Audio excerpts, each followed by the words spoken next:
This is Eye on Hong Kong with Key. And this is Harminder, and we'll be discussing the top news for the week involving Hong Kong and China. And welcome to the 45th episode of Eye on Hong Kong. Welcome back, Key.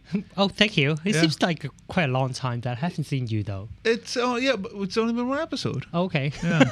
I miss you. Yeah, me too. It's the flow isn't. I mean, I love Lee. Don't get me wrong, right? It's just that the flow isn't the same. Wow. Yeah, this is better. Anyways, did you just see that? I think I just saw Carrie Lam on a bus. Just went by. I may have. It was just a blur. But I'm not sure. Did you see the helicopter? Oh, maybe. Over. Yeah, I don't know. I thought. Oh, maybe that's another one. Yeah. But that's how that bus tour went. Right. It was just a blur. I felt like I was seeing someone like ANF when they're doing this, opening the shop, and then they have this bus tour with all these hot guys, except that this time we'll find some old people on the bus. We find unattractive people on this bus. I just found it hilarious that they're like, we're going to engage the public and we're going to, take it to the people. But you have to meet them. Well, they blame the people as well. Oh, they didn't expect protests? They expected everybody to give them a hug? Maybe they should go to North Korea. And then people will cry and touching all these escalators. I wish we had that clip of when Kim Jong-il died and the fake crying that was happening. That bus tour was a complete failure. Even if they didn't want to go meet them, they could have stopped the bus. Even from the top, they could have just chanted slogans. Or they could have come down just right outside the bus, keep a police line because the police were there anyways. Right. And just try to engage as many people as possible. At least it looked like you tried, but no. Somehow they have the worst PR firm hired for their all this public relations stuff. And of course, after the bus tour, our honorable CE Leung Chun-ying make a statement saying that people who are trying to go against these officials or trying to obstruct them to meet the people, they are uncivilized, and saying that they shouldn't be treated like that. Wow. Yeah, well, if you look at the news clips, Joshua Wong, all he wanted to do was go see the bus, and then he gets tackled by an undercover cop, right? Right. So I don't know who's uncivilized. But over the past week, they did actually get on the ground. Some of the officials, like Carrie Lam, she did, and even C.Y. Leung, he went to the wet market in Wan Chai yesterday. Oh, did he? Yeah, and then he posted out some pictures by this pro-government website, and that website claimed that they received the picture from the normal citizen. But at the same time, we also found the same picture. People found the same picture from the government website as well. Of course, but I just find that. Carrie Lam showed up at the May Day rally hosted by the FTU out of nowhere, and of course was promoting her the political reform package. And then you had John Jung just show up in Central on a footbridge. Selling the package, but by the time people started taking photos, he was gone. But it's like the Flash. I felt like these Carrie Lam went to these Labor Day protests. I thought the people, when they went to that protest, they want to fight for more labor rights. Exactly. So it had nothing to do with. And then now she hijacked it. Yeah, exactly. So she was being accused of that. But a lot of these ministers are trying to. So why don't we run the video clip of certain ministers like Health Minister, Ko Wing-man, and Development Minister, what's his name? Paul Chan. Yeah. So let's run the first clip. Yeah, let's run that clip. 多個問責官員分別到唔同地區向市民派傳單宣傳政改，其中高永文遇到反對方案表現激動嘅市民同對方爭論，亦都有市民向陳茂波對行政長官梁振英嘅不滿有物警 Yeah, that's Paul Chan. Here we go. So he meets this guy. Oh, he looks so interested. Doesn't he? Look at this guy. Oh, he's like, yeah. Okay, whatever. Whatever. Thanks. That's good toilet paper. Look at that guy. Look, he just walked away. Why do they always approach these old people? Because they think that these are their core supporters, right? But 呢位老伯就表達對特首嘅不滿。He said CYN should be fired. Backfired. And then Portia said, but he's very hardworking. And then he was like, Oh, here's the health minister, Ko-Wing Man. 上村同下村宣傳 He's 政改方 distributing 案， flyers. 小朋友都係佢爭取嘅對象。 The kids. He said, I couldn't judge. Oh, okay. So he doesn't have an opinion, this kid, smart kid. He's being politically neutral. And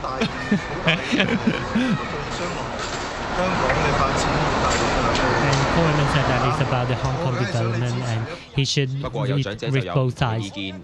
And 你呃細路仔，而家都呃晒我哋全香港嘅人都係呃，我反對， He 因為 said 咧 the 我哋都 government 未聽過。你個 lying 生 to 日 the 影 kids 相 and lying to the whole Hong Kong people. 你去邊度 And he 揾 asked how these 1,200 people represent the whole Hong Kong. right. 同每個細路仔，聽我講埋，我同每個細路仔我都講，有人贊成，有人反對。我係問啲細路仔點樣去自己去分析，點樣贊成，有人反對，係用自己嘅獨立思考。講完，好，你多謝。我精神病院講。I've never Just seen walk away. Yeah, I've never seen Ko-Wing Man so upset in my life. That Yeah. guy's so gentle, Yeah. right? And then he totally loses it on that guy.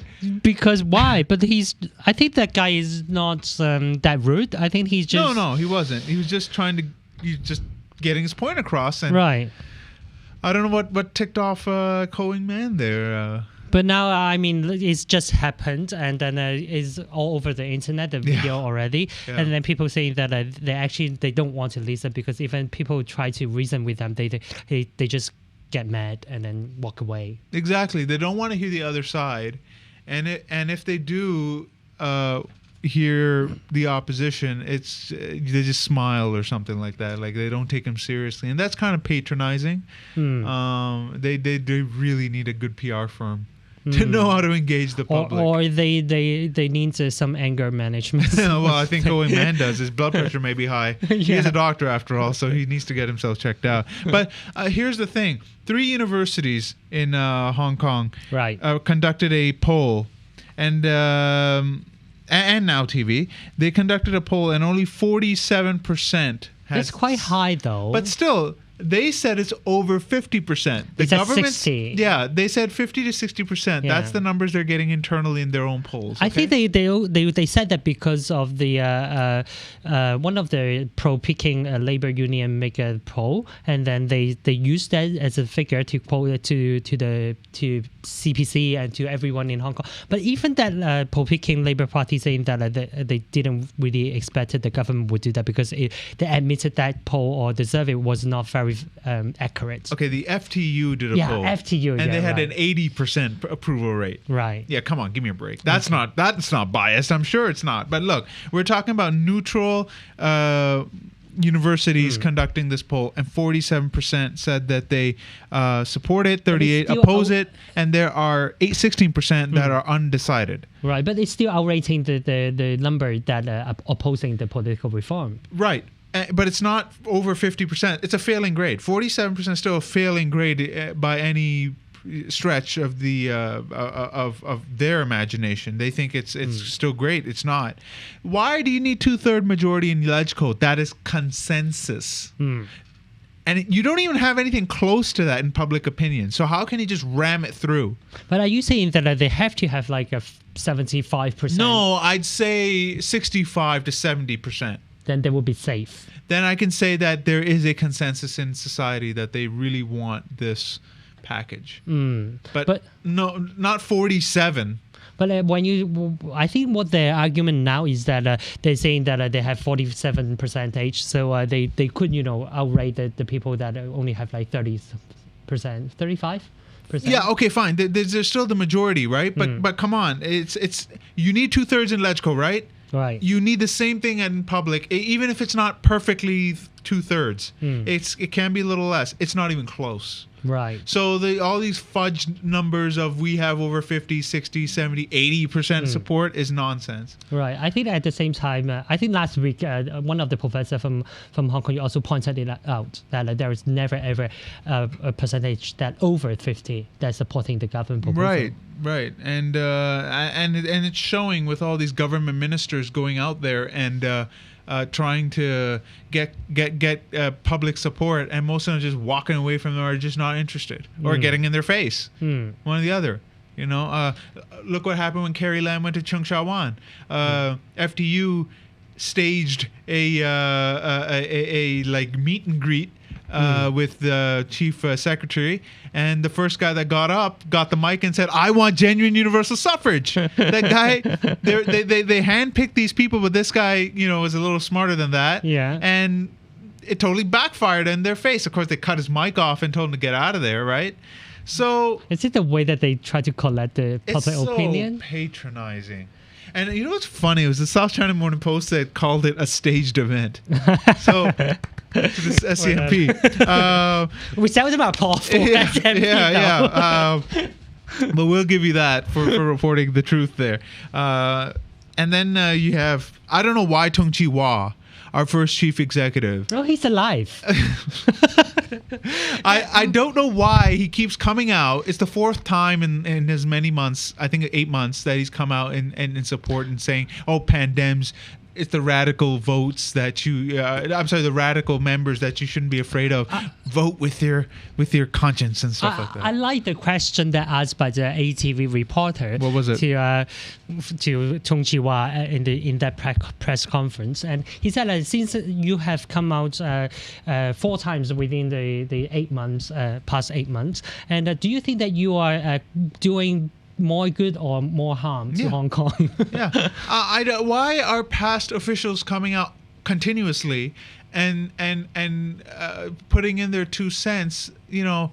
But then the flip side is Anson Chan is always in there as well. And I guess that if Tung Chee-hwa should shut up, she should shut up as well. It'll be only fair. But it's different because Tung Chee-hwa is a vice chairman of the the CPPCC. Yeah. So he's a statesman, right? So he has considerable power. Anson Chan's just a retired official, right? Now, if he retired, he's just chilling, he's just writing his memoirs, whatever. Then I can understand he wants to put in his 2 cents, maybe an article, whatever. That's fine. But you actually have some clout with the CPG, Right. so I don't think it's appropriate that he's in there and trying to, you know, chastise the pandems for not supporting the package and stuff like that. But I sometimes I wonder whether he's really helping them or not, because whenever he came out to say something, and then people was like, "Oh, how come you still saying things on Hong Kong and you're not even in power or something?" Yeah, I mean, Emily Lau said it. You know, why is he wasting his time here? He should go to Beijing and try to persuade them, saying this is not acceptable to the Hong Kong public. Actually, yeah, exactly. So, one more thing about the survey. Sure. The 3 surveys by the university and Now TV. Yeah. I think one of the interesting points that people noted was that the higher education you have, young people in higher education, they will oppose it. They actually, even among the young people and the higher education means 80% disapproval, and there are 60% for the higher education people. Right, but young people are 80. Yeah,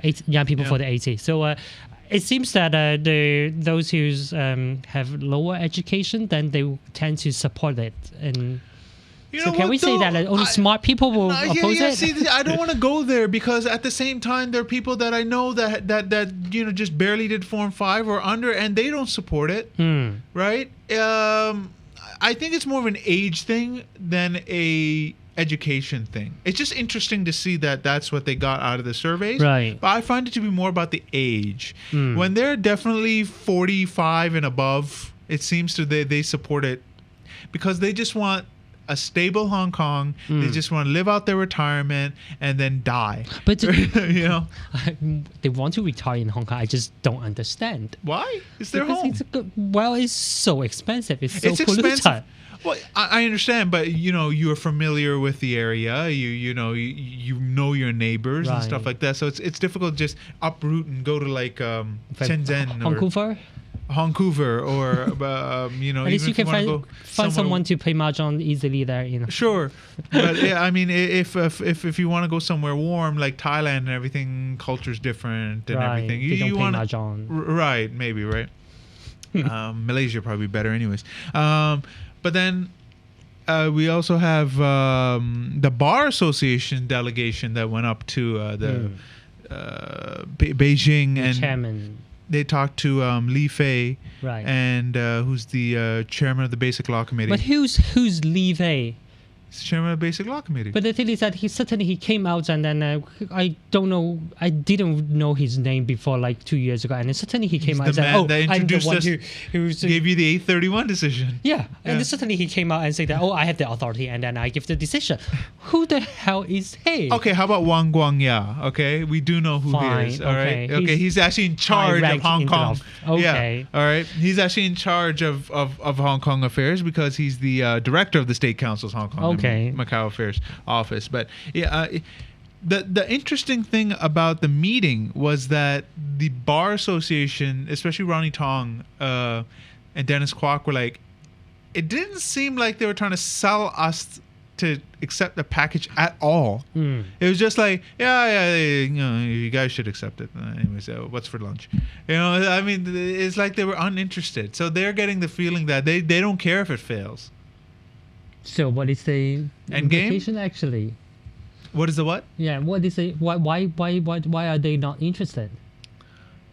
They win either way. How do they lose? They don't. They Sure, win because either way. if the system stayed like now, Right. they can still control the. Governance will be unstable if it passes. Governance will be unstable if it doesn't pass. Not until there's a more fair system where, because I'm sick of this meme by pro-establishment saying that universal suffrage only means one man, one vote. No, universal suffrage means one man, one vote plus a genuine choice. Right. So it's not universal suffrage without those two things. I agree. Right? You need a choice from different spectrums. I don't care if a communist is in there, a hardcore red-blooded, little red book-carrying commie stands in there and says, "I want to run," and he gets nominated. Fine, You're but too that liberal. what? You're too liberal. No, well, it's all's fair, right? It's about the information. Then you get out to the people and say, you don't want a commie in there, and this is why. But then in the middle, you have whoever, and then you have a pandemic. That I could say is genuine choice, more than what Albert Chan said yesterday. C.Y. Leung or his wife. That's what he said, right? What's the difference between those two? Lobster. Right? So it seems like they really don't care. And in yesterday's RTHK interview, it was between Emily Lau, Albert Chan, Lam Woon Kwong from the convener of the Executive Council, and Elsie Leung, Right. all right, former Justice Minister, I believe, all right, and she. Let me roll my ass. It was interesting that he said, and he said this before as well, that most likely 3 pro-establishment candidates are the ones that are going to get in there. So he's being honest, Yeah, at least. very honest. Yeah. Right into your face. And yesterday he said that is the worst case scenario. So he knows it sucks. Okay, he said it. But like they're still selling something bad to us. Right. But he's saying, look, we start here and go from here. Let's at least get a starting point. Look, you know what? I don't agree with it still, but I respect his honesty. Well, I can, I sort of understand. Okay. I can respect your honesty. At least if you know it sucks, but you're saying, look, I want to pass because it's a first step. I genuinely believe it's a first step, and I genuinely believe we can change it later. Fine. At least you're being very honest with the public, and I highly respect you for that. But don't come out and say, oh, no, we can definitely change it. This is a great system. Of course a pandemic can get in there. Of course there's going to be genuine choice. Don't piss on my leg and tell me it's raining. You know what I mean? It's so patronizing when they do that to us. We're not idiots. You know? So don't miss the chance. Oh, give me a break. I found it interesting that Anson Chan What about her? says that I would have probably departed a long time ago if I was still told like to, her. if I was told to sell this reform package. And she thinks that she thinks that Carrie Lam's genuinely upset that she has to sell this package to the public. But she's stuck between a rock and a hard place. I think she's too kind to say that because I think that she resigned because she didn't agree with Tong Chi-hwa at that time. 2001, yeah. Yeah, and I think she had this mentality thinking that maybe the other official will have the same conscience like me, but I don't really see that from Carrie Lam now. Well, when you have dollar signs in front of you. Well, because they're paid quite well and have a very large expense account. So. That's hard to give up, right? So do you believe that Carrie Lam, she doesn't believe in the... No. I look at her, I look at her eyes, and I look at her explanations. I just don't believe that what she's trying to sell me. She's trying to sell me a burnt out Ford Pinto, but saying it's a Mercedes. You know what I mean? Yeah. And I just don't buy it. I don't buy it. I don't think she buys it. I think when I look at CY Leung, I genuinely believe. Yeah, I believe that he would believe in that is genuine. That's right. Because even I think last week he also said that I was elected by almost full democracy. Yeah, right. I was shocked. yeah. If you consider that democracy, you probably think like North Korea is like paradise. Well. Yeah, right. So I just found it very interesting that when I look at Carrie Lam, I don't buy it. When I look at Ko Ing-man, I just think, he's just towing the line. I don't buy it when Anthony Cheung is asked, to be honest. You just look in their eyes. I don't buy it. It seems like they were.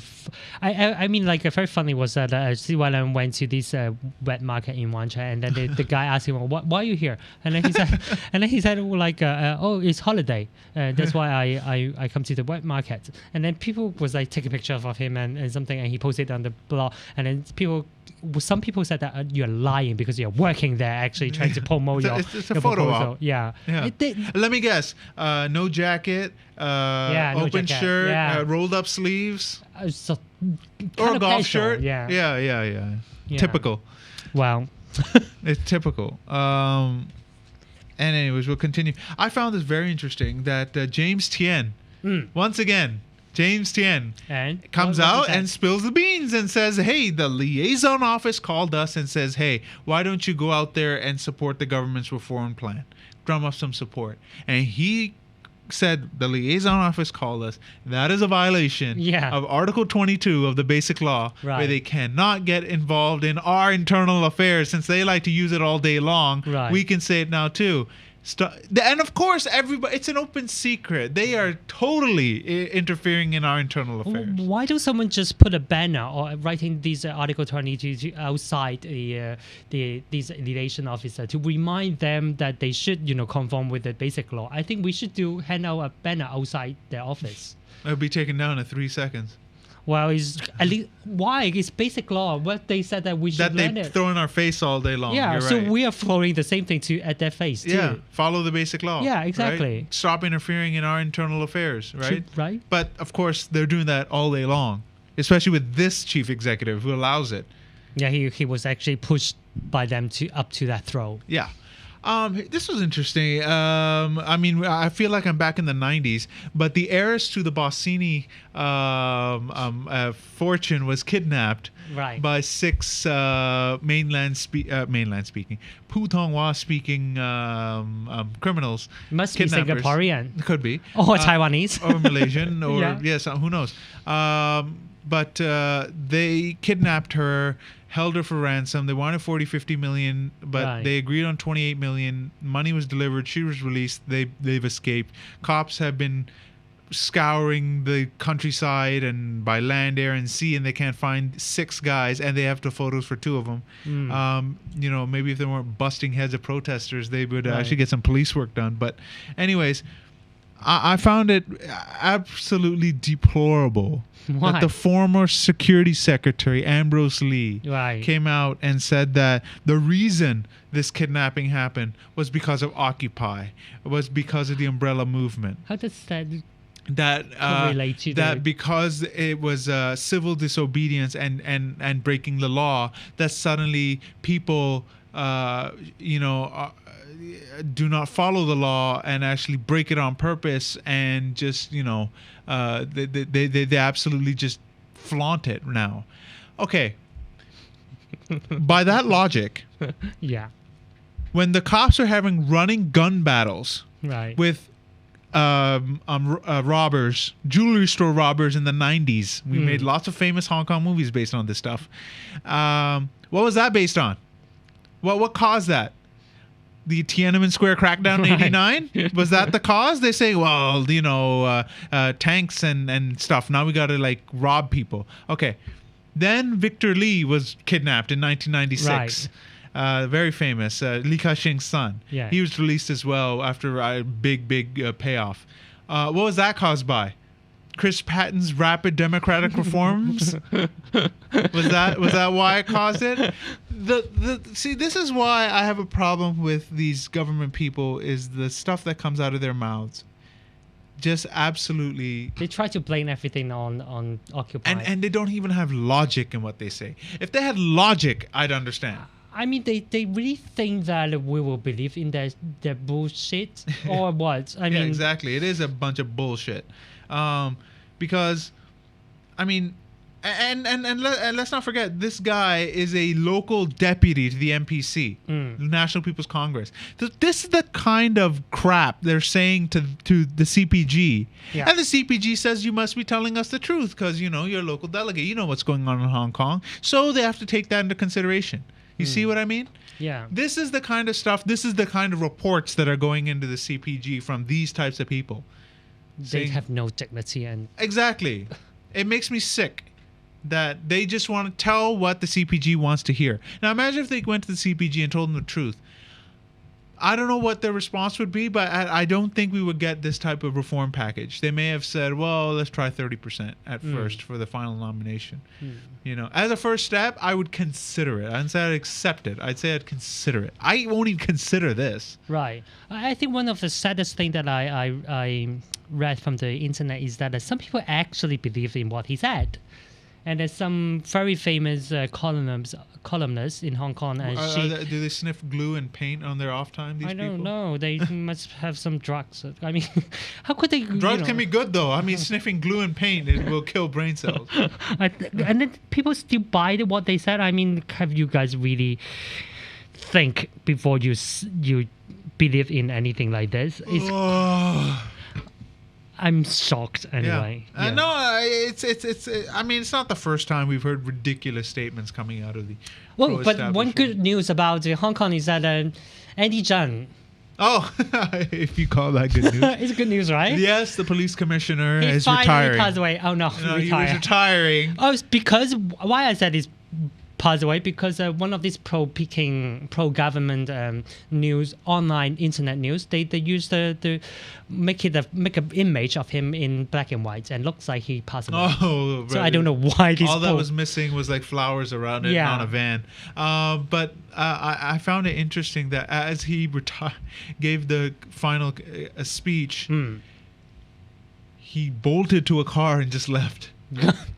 He didn't speak to the media. He didn't take photos. He didn't shake hands. He just bolted to a car to the media and to avoid the media. And he's refused all interviews. Well, aren't you a paid public official?